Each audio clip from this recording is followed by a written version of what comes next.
If you are seeing this video on or around April 21st, there might be a message from Spirit for you here today.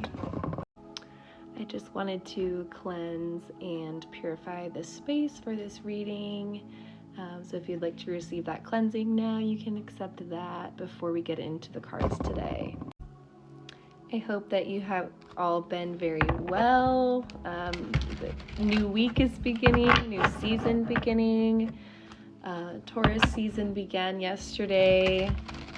I know it's Monday energy, but I was picking up on some overthinking energy. A lot of stuff in the mind was coming up today.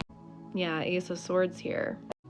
So I just wanted to see what the message is, just for the collective. The moon, the moon flipping out in reverse. Oop, we got another card, actually two cards. We got the Two of Swords and the Fool, both in the reverse. Interesting. Three of Swords, Eight of Cups. I also have the Eight of Cups sitting over there looking at me from another deck. So there's something about that could be significant. And the Empress at the bottom here. I'm getting this energy of, it's almost like you're breaking your own heart again in a way that you don't need to.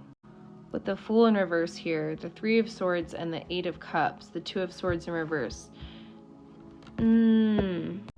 It feels like there's been a decision point that you may have been, or may be right now as we speak, dealing with either from the past or something that's coming up right now.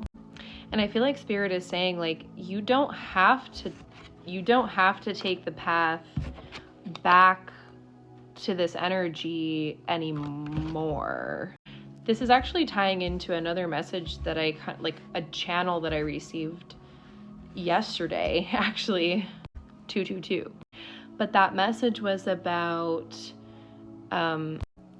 not needing to grieve or mourn something anymore.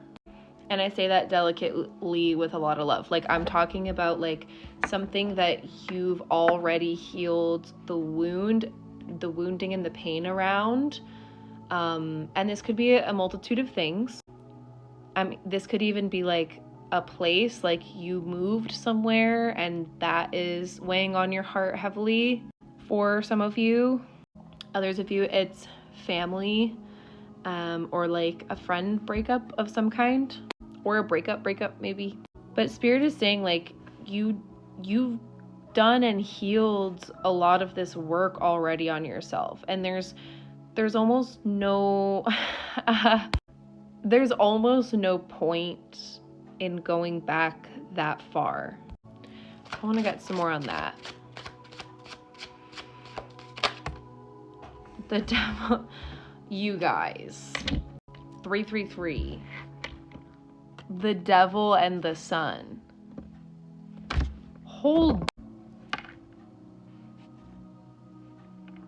There may have been something holding you in the energy of this past energy, whatever this past heartbreak was for you, whatever this thing is that you're grieving or that you've been mourning or you are in mourning about, or even like you don't feel, or something also that you think you should be upset about, or you think you should mourn or you should grieve because that's the right or moral or just thing to do. I don't know what that is for everybody.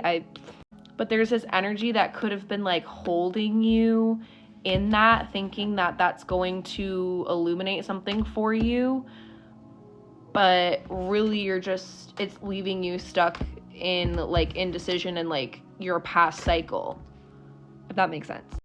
I want to say don't get held up too much by like nostalgia or 444 or like somebody from your past bringing up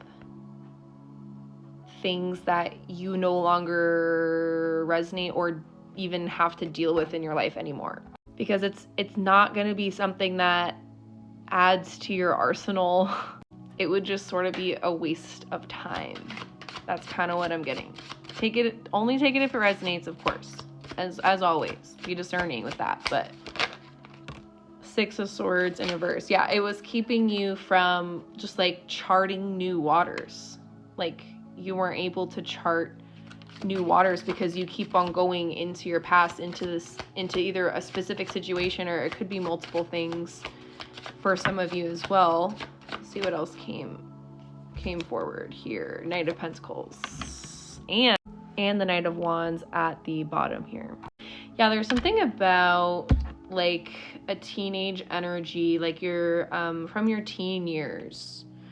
Maybe this was like something you did creatively as a teenager that you like are mourning that version of you that used to create this particular medium, or like you were really good at something, or you felt like you were really good at something and then it felt like you had to give it up in some way. Again, be discerning. It could be a lot of different things here. It could also be like a relationship, either with family or like a platonic friendship. But with the Knight of Pentacles, it feels like something that was always like in the background. Like it was always trying to sneak up on you in a way. So what should collective do when faced with this energy of this past cycle? Death. Well, release it. The Lovers. Choose yourself. Love yourself. Anything else? Ace of Swords again, reverse. Cut through your own bullshit. Recognize the options that are available to you when these memories come up, and realize that you are allowed to release them. And when I say release, like you can like do a ritual about it. I'm hearing do a burning ritual, get out pen and paper, write out those things when they come up and be like, this isn't part of my reality anymore. I am giving this back to the earth. I'm giving this to my guides. I'm giving this to the universe. I'm giving this up now. I'm done reliving this cycle. That could be something beneficial, or like a water ritual if that feels more comforting to you, to like lovingly release something from your past. And then let me just see what the outcome's going to be once we deal with that energy. 5 of Wands and 5 of Cups. Oh, and the Emperor. Oh, a couple more. Magician. And the, Knight of Wands again, and the Page of Swords. You're going to get new ideas. Okay, so it could feel like there's something that wants to stop you from doing this. This is interesting. I'm picking up like there's an energy that might not want you to release this. This could be another person. This could be an aspect of yourself, your ego, something that's clinging on to a past version of you. But once you do it though, like your outcome when you do it, you're gonna like be born again. You're gonna be like a new version of you with new ideas. You're gonna have all of this authority and power to create new things within that space that you've created by releasing this cycle. It's gonna spark up your creativity again, and you're gonna like, confirmation burp there. You're gonna see new possibilities that you maybe had been missing out on before. So yeah, I hope this resonated with you. Don't overthink things too hard, really. If it feels like it's time to let go, just let it go. Let it go with love. It's not for you if it's not for you. And you're allowed to release things once you heal from them. Don't hold on to anything rigidly, and just keep going. You know what to do. I love you.